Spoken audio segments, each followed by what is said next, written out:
بسم اللہ الرحمن الرحیم۔ السلام علیکم رحمۃ اللہ وبرکاتہ۔ تو ناظرین چلیں آج چلتے ہیں ہم لوگ یوسف علیہ السلام کنٹینیو ہے۔ اس قصے میں ہم لوگوں نے یوسف علیہ السلام کنویں سے، وہ قافلہ جو جا رہا تھا کنویں سے ان لوگوں نے نکالا یوسف علیہ السلام کو۔ تو اس قصے میں ایک بڑا پیغام چھپا ہوا ہے، وہ یہ ہے کہ اللہ اپنے آخری نبی محمد صلی اللہ علیہ وسلم کو بتانا چاہتا ہے کہ جس طرح یوسف علیہ السلام سلطنت کو سنبھالا انہوں نے، اور ان کے بھائی مجبور ہو کر ان کے دربار میں حاضر ہوئے، اسی طرح آپ بھی فتح یاب ہوں گے اور مکہ کے کافر جو ہیں وہ ذلیل، یا پھر یہ کہہ لیں مجبور آپ کے سامنے کھڑے ہوں گے۔ اور پھر فتح مکہ کے بعد ایسا ہی ہوا۔ جب مسافر قافلہ یوسف کو نکال کر لے گیا تو ان کے بھائیوں نے ان کا پیچھا کیا اور کہا کہ یہ ہمارا نوکر ہے، تو ہم سے بچھڑ گیا تھا، لیکن اس سے پریشان ہیں، تم ان کو خرید لو۔ تو انہوں نے اسے 20 درہم میں خرید لیا۔ 10 بھائیوں نے 2 درہم بانٹ لیے۔ 11 بھائی یہودا نے اپنا حصہ نہیں لیا۔ قرآن میں یوں آیا ہے کہ یہ سورہ نمبر 12 سورہ یوسف آیت نمبر 20 میں آیا ہے، اور انہوں نے اسے کم داموں پر کچھ درہموں میں بیچ دیا اور اس سے کوئی خاص لگاؤ نہیں تھا۔ تو یہ بیچنے والے کون تھے؟ یوسف کے بھائی یا قافلے والے؟ تورات کی کتاب جو ہے اس میں یہ پتہ چلتا ہے کہ یوسف کے بھائی تھے جنہوں نے یوسف کو بیچ دیا تھا، اور پھر قافلے نے انہیں جو ہے نا مصر کے ایک آدمی کے ہاتھ بیچ دیا۔ جو قافلہ لاتے انہوں نے زیادہ پیسے میں زیادہ فائدہ لے کے اور بیچ دیا، جس کا نام یہ بائبل میں فوتیفار لکھا گیا ہے، جو مصر کا جو داروغہ تھا۔ قرآن میں ان کو عزیز کہا ہے، جو ان کا عہدہ ہو سکتا ہے، یعنی بڑا افسر کو جو ہے نا وہ عزیز کہتے تھے۔ آج بھی عزیز سعودی عرب میں عزیز ہی کہتے ہیں بڑے عہدے والے کو۔ تو دوسرا مطلب یہ بھی ہو سکتا ہے کہ قافلے کے لوگ یوسف کو کنویں سے نکال کر مصر لے گئے اور وہاں انہوں نے ان کو سستے داموں میں بیچ دیا۔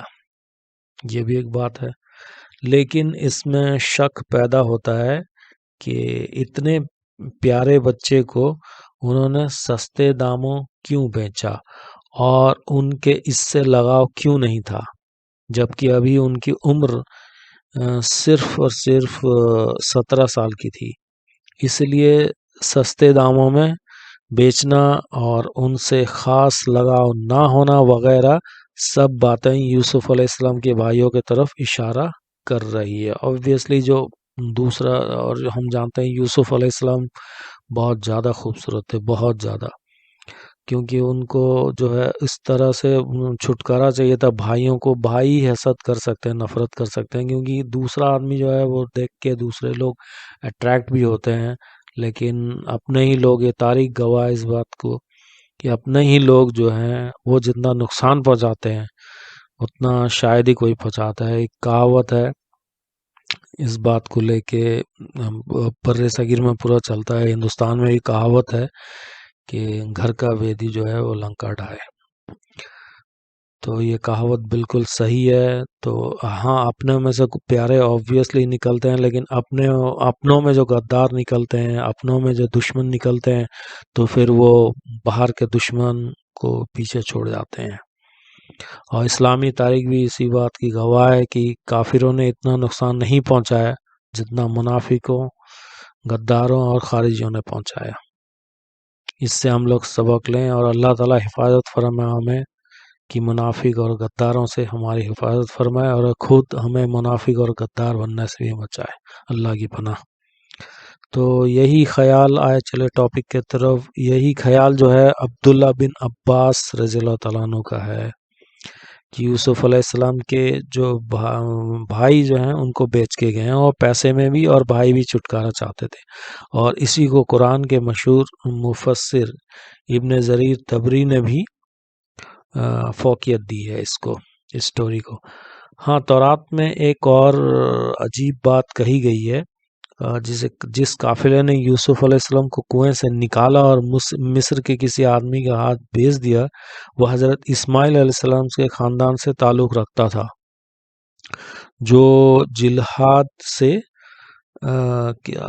گرم مسالہ، تیل وغیرہ سامان لے کر بیچنے کے لیے مصر جا رہا تھا. اس وقت تجارت بھی عام تھا.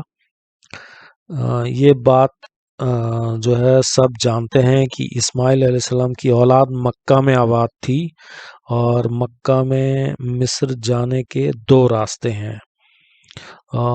یہ ایک بات اور بھی ہے، ٹاپک سے ریلیٹڈ ہے. جو سب سے پہلے یہ بتایا جا رہا ہے ہسٹری میں کہ عربی لینگویج جو ہے نا، سب سے پہلے جو آج عربی بولی جاتی ہے، وہ حضرت اسماعیل علیہ السلام نے بولنا شروع کیا، اور انہی کے قبیلے والوں نے، جو عرب سے سٹارٹ ہوا. تو چلیے پھر چلتے ہیں. ایک جدہ، ہاں یہ بات یہ جانتے تھے کہ اسماعیل علیہ السلام کی جو اولاد ہیں وہ مکہ میں آباد تھی، اور مکہ سے مصر جانے کے 2 راستے ہیں، ایک جدہ یا یبو سے، اور سمندر کے ذریعے، ایک سمندر کے ذریعے، اور دوسرا ریگستان سینا کے ذریعے. اور ان دونوں راستوں میں وہ جگہ نہیں آتی جہاں یوسف کو کنویں میں پھینکا گیا تھا. دیکھیے تاریخ داں بھی جو ہیں وہ، ان کا کامن سینس کتنا سٹرونگ تھا اس وقت، کہ وہ راستے سے بھی یہ انالیسس کرتے تھے کہ کیا صحیح ہے کیا غلط ہے، کون سے راستے سے گیا، کیا گیا.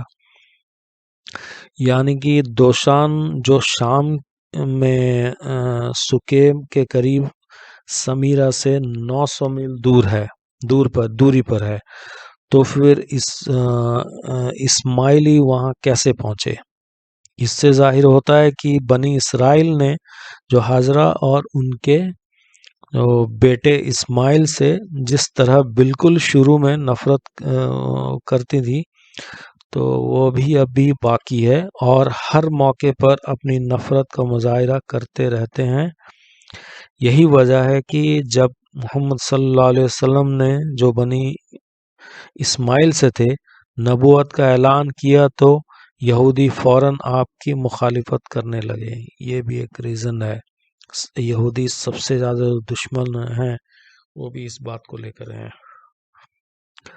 تو انشاءاللہ پھر اگلے ٹاپک میں ہم لوگ حضرت یوسف علیہ السلام کنٹینیو رہے گا، اور یہ آگے اور بھی مزید انٹرسٹنگ ہوتا جائے گا.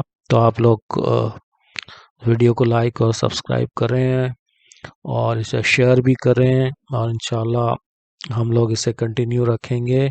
اور پچھلا ویڈیو دیکھنے کے لیے نیچے ڈسکرپشن پہ باقی ویڈیوز ہیں، لنک ہیں، اس میں باقی ویڈیوز ہیں، آپ لوگ دیکھ لیں. تب تک کے لیے جزاک اللہ خیر.